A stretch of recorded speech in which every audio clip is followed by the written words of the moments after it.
The gates will remain open. No one will be locked in. This is an act of civil disobedience. It is protected by our constitutional rights.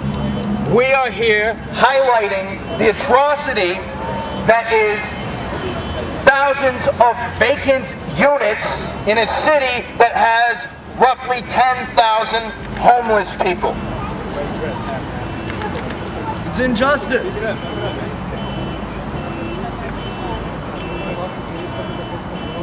This is the Cathedral Hill Hotel, or what used to be the Cathedral Hill Hotel.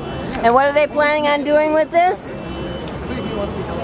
To the best information that we have currently, they plan on keeping it vacant for the next couple of years. Meanwhile, every year, hundreds die out on these streets for lack of adequate housing.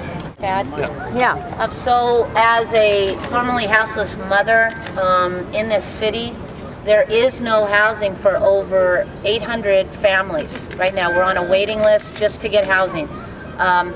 This building could house all of the houseless families in San Francisco. There is absolutely nothing wrong with it, but it's been intentionally blighted and shut down by California Pacific Medical Center, which is the Sutter Health Foundation, because they do not want anything to happen here, so they can show the city that there is a need for this extremely lush hospital to be built, which this community doesn't even need, that will actually serve mostly wealthy people. So this is a crime against not only humanity, but against poor families, specifically in this city, which in San Francisco, you really don't have housing if you're a family, if you're a mom, if you're a poor dad.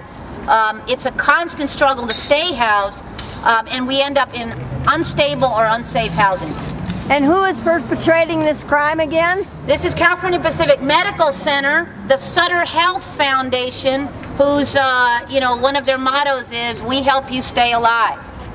I don't know how that actually happens when we're houseless in the process. So it's a very serious crime being committed against poor families, poor children, and essentially I see it as a form of child abuse, because this entire building could house all of the houseless families in this city, as well as a lot of single adults who are in SROs or who are on the street. What's your name? Tiny from Poor Magazine, Prensa Pobre.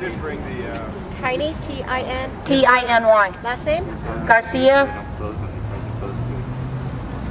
know if anyone else wants And to. your name? Your name? My name is Jeremy Miller, and I just want to repeat, we are out here for World Homelessness Action Day, as well as Indigenous Peoples Day. Yeah. Yes, thank you.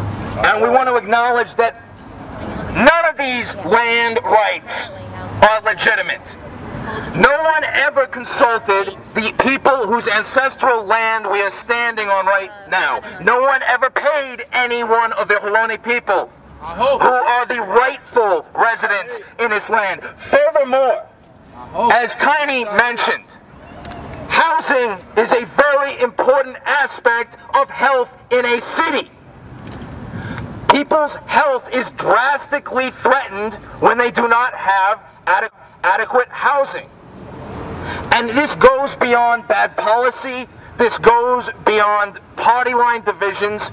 We here state that having over 30,000 vacant units in the city and county of San Francisco, with only 10,000 roughly homeless people, most not by choice, constitutes a human rights violation. It is a crime against humanity and nothing softer. And we're standing here to say we're sick and tired of it. Woo! Occupy everything! They say, when we say Occupy Together, when we say Occupy SF or Occupy Wall Street, and they treat us as adverse occupiers, no, that's not the way it goes. We are the people, and we are living in occupied territory, and we're sick and tired of it. So when we say occupy, we mean take back what is rightfully ours. Yeah!